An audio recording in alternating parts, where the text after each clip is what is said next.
Alright guys, I've had a chance to look over the new LPN licensure examination application pretty closely, and there are several changes. So I thought this format might be a little easier to discuss these changes than just trying to run down in between classes.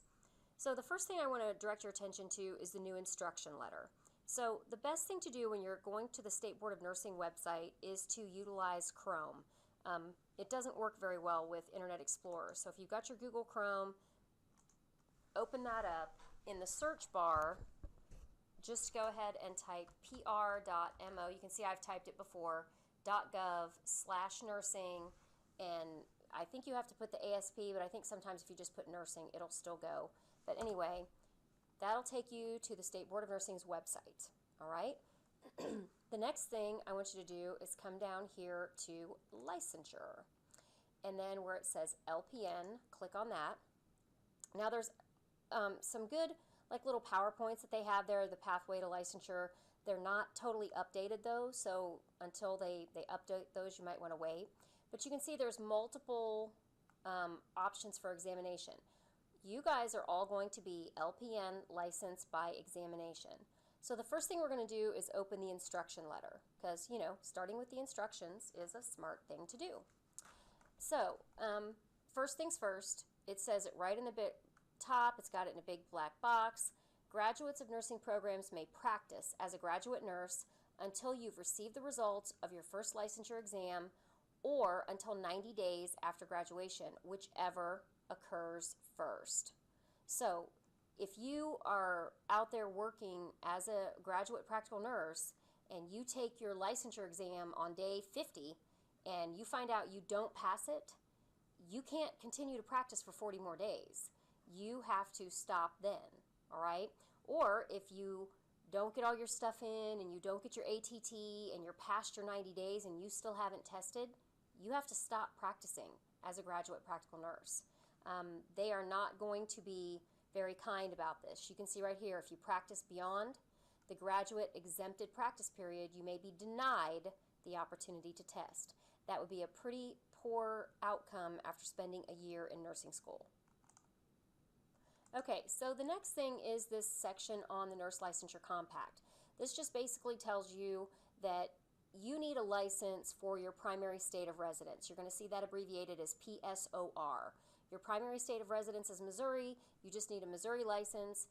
And if you're going to do other nursing in other states, if they're in the compact, but your primary state of residence is still Missouri, you don't have to get another license. Okay, so what are the application requirements? Well, we're going to be working on this part, completed, signed, and notarized applications. All right, that's going to be one thing you have to do. A $41 fee. You're going to bring that fee with you to the day that we do state board papers. That can be a check, money order, a cashier's check, but this fee is non-refundable. So once you send that in, it's not coming back to you, okay? Evidence of U.S. citizenship or lawful presence. Well, that's one of the new pieces, and that is pretty extensive. We'll look at that shortly. Official final transcript. Actually, guys, you don't have to worry about that. I arrange for every one of you to have an official transcript sent. In fact, I gather them together from the registrar and send them all in one big envelope. So I will be talking to you guys as we get closer to graduation. We'll be looking to make sure there are no holds on your account because obviously you do have to pay your tuition and not have any holds on your account, but I will take care of that step. The criminal background check, we're about to talk about that and what you need to do there, and then you have to register for your NCLEX. Okay, so here is your laundry list of to-dos. So let's start with the criminal background check. Basically, if you look here, they're going through all the steps. You have to register. You have to write down the little number they give you when you register. You have to find a fingerprint site, take your little number with you, plus a valid government ID with a photo, so in other words, driver's license, something like that, and then get your prints taken, and then you retain your receipt. You don't have to send your receipt in, but you need to retain that receipt. I've recently had a graduate that they never received their prints, but since they had the receipt, they were able to, track them down. Do not do this yet. okay? They usually want you to wait until you're about 1 to 2 weeks after we send these in to go get this done. So this is not something that you do right this second. This is something that you'll be doing, like put it in your phone to do, maybe that first or second week or right after IV therapy or whatever. Get it done, but don't try to do it right now because your stuff hasn't been turned in yet. Okay, this is that part about the transcript. I already told you, I do that for you, okay? Register for your NCLEX.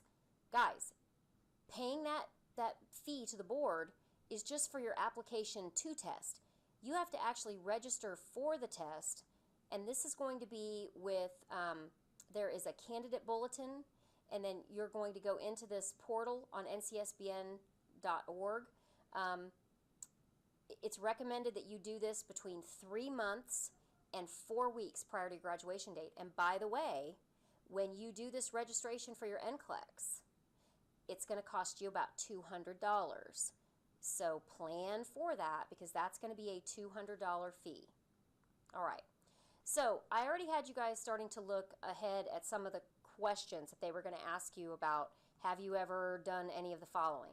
If you answered yes to those, you needed a separate statement that, basically it's a letter that details what happened. We will notarize that on the same day we do state board papers, so don't worry about getting it notarized. You need all of your supporting document from the courts, and that they're going through everything that you need, your charges, your disposition, the evidence, everything that you need is all on there. If that applies to you, read through that, every line, so you make sure you have it all done. As you can see right here, they say, it is your responsibility to provide this information. Don't come and ask me about it, because I don't know any more about it than what I'm reading on here, and it's the same thing that you're reading, okay? If you have documents that are missing or there are issues, heaven help you if there's something they find in your background that you did not willingly tell them on your own. That is not a good situation. Okay, so the next area is how will I be notified? Your eligibility to take the exam will be communicated to the testing service after they receive all this stuff that we've already talked about, and then the testing service will actually, I believe, email you your ATT. But if you need modifications or something like that for disability, you're going to have to do that well in advance of taking the test.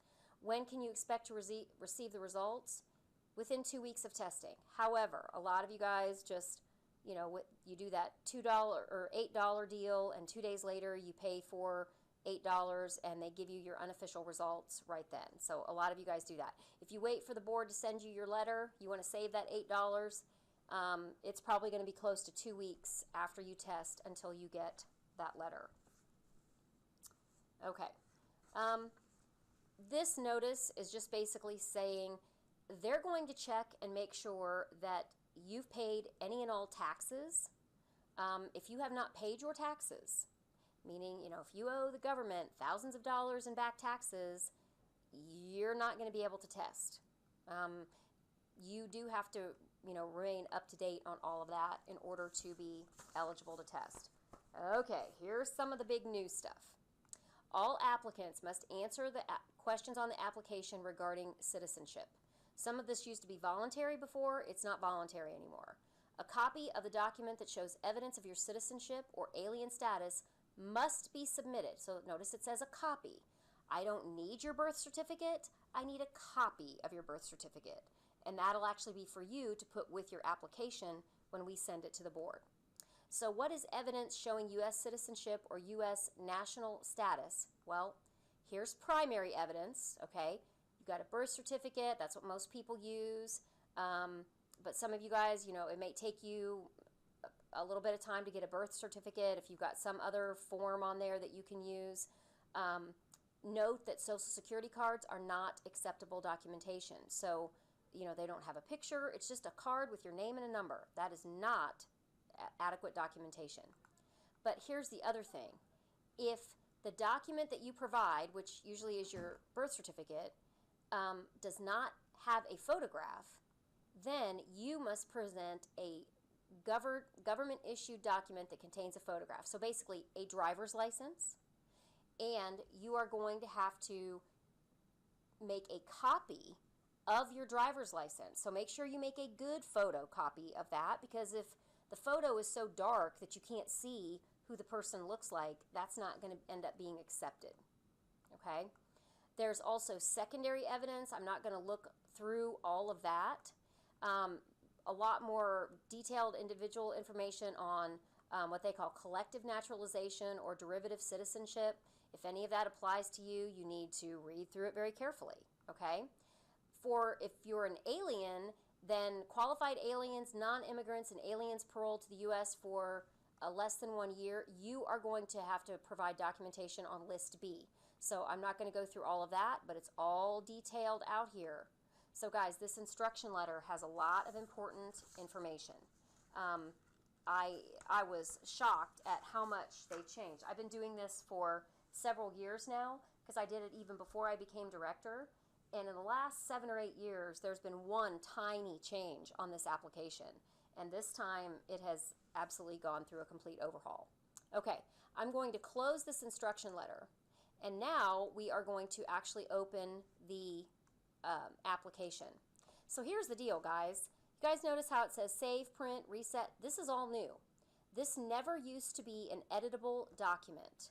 So to save everybody time and grief, I'm going to have you fill this out online and print it out. Or, I mean, you can save it so you can print it other time, but you're going to fill out this document, save a copy, print a copy, but we're going to go through what you need to fill out.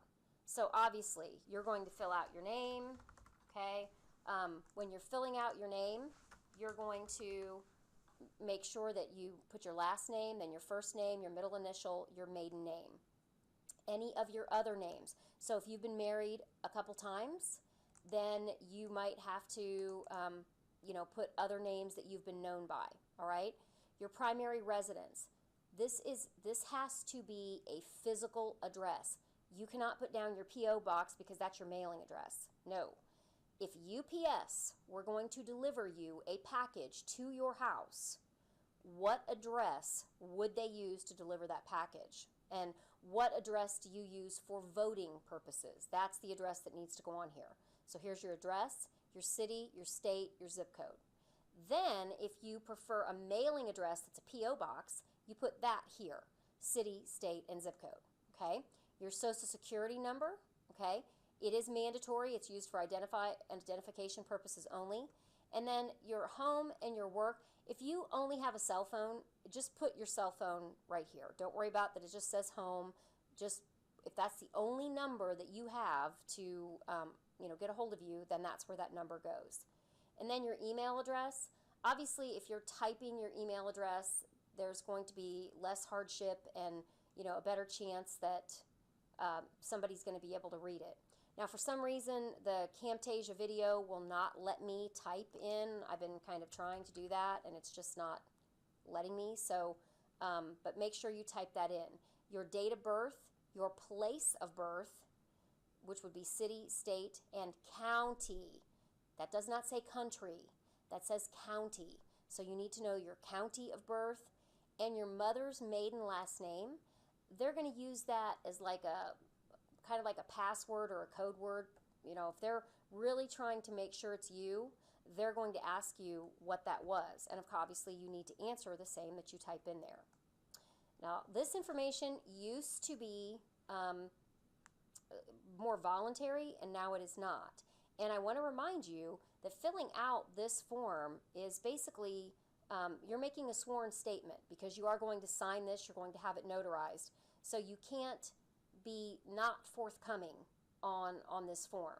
So they want to know your gender, they want to know your race or ethnic group, they want to know your nationality. If you're not American and you're foreign national, you need to write it in there. If you're not English primary language, you're going to have to write it in there. If you're not a citizen of the United States, you're going to have to write it in there. Your primary state of residence, more than likely, most of you guys are going to click this one, which you declare Missouri as your primary state of residence, and then the effective date of when that was. I don't think they need a date as in day, month, year, but at least maybe month, or year. They didn't specify in that instruction letter, okay? Then moving on, here's where we start having some fun with the citizenship stuff. If you're a current citizen of the United States, you're going to click yes. Then you're going to submit a legible copy of your proof of citizenship documentation. It's from that list A that was in that instruction letter, okay? Most of the time, people are going to submit a photocopy of their birth certificate or their passport. So if you have a passport, you can use that instead. If you submit a copy of a birth certificate, then you have to include a copy of a photo ID. Obviously, your passport has a picture. So if you already have a passport, then a photocopy of a passport will be adequate because it has your picture on there, okay? And again, they're reminding people that Social Security cards are not adequate here. If you have to check no here, then you need to go to the Alien Status Declaration. So you're going to come into this area and you are going to fill this part out. So for whatever applies to you, you will have to fill that out, okay? Then we finally get down here to practical nursing education. And if it would let me type in here for your practical nursing, School of Practical Nursing, you are going to type in Ozarks Technical Community College, not OTC, Ozarks Technical Community College. Your graduation date is July 2018. And I believe it is July 26th or 27th, whatever the Thursday is. But no matter what, if I use this for future ones, for future groups, whatever month and year is your graduation date, put that month and year on there. If I've given you a specific date for your graduation, put that on there, okay? Your city, they don't require your whole address, but Springfield, obviously, Missouri, okay?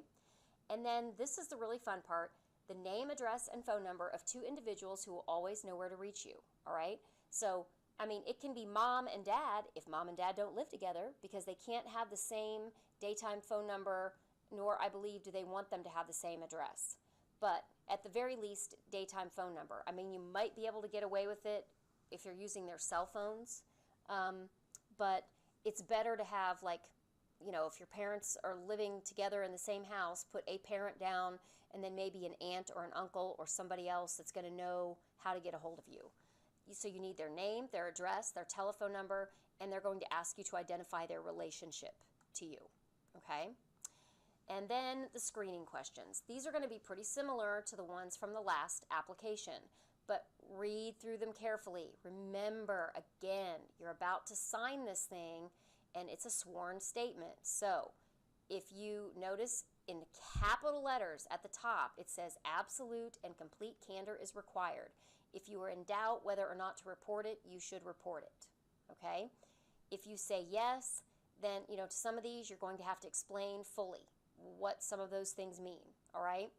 Hopefully you've looked at some of those in advance. Then check this box only if in all of the last 3 years you were not a Missouri resident, which I would say most of you are because you're coming to school here, but you did not have a Missouri income and you're not subject to any type of Missouri income tax. So basically, if you moved here from Texas 10 seconds before nursing school started, okay, then maybe that applies to you. Otherwise, you're living here now, so more than likely that box is not going to be checked. All right, the release. Basically what the release does is give me the opportunity to know right away, like pretty much almost as soon as you know, whether or not you, they don't tell me if you pass. They only notify me if you did not pass. Now here's the thing, I'm going to find out one way or the other. It'll just take me an extra 2 to 4 weeks to find out if you don't say authorize.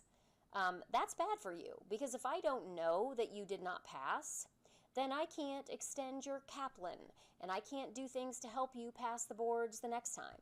So I highly recommend that you X the authorize so that that information comes to me right away and I can get you the help that you need. What I may do here is just have, probably what we'll do is we'll just print this last page out ourselves for everybody. So you'll be actually clicking on that or you'll put an X on that when it's in front of you.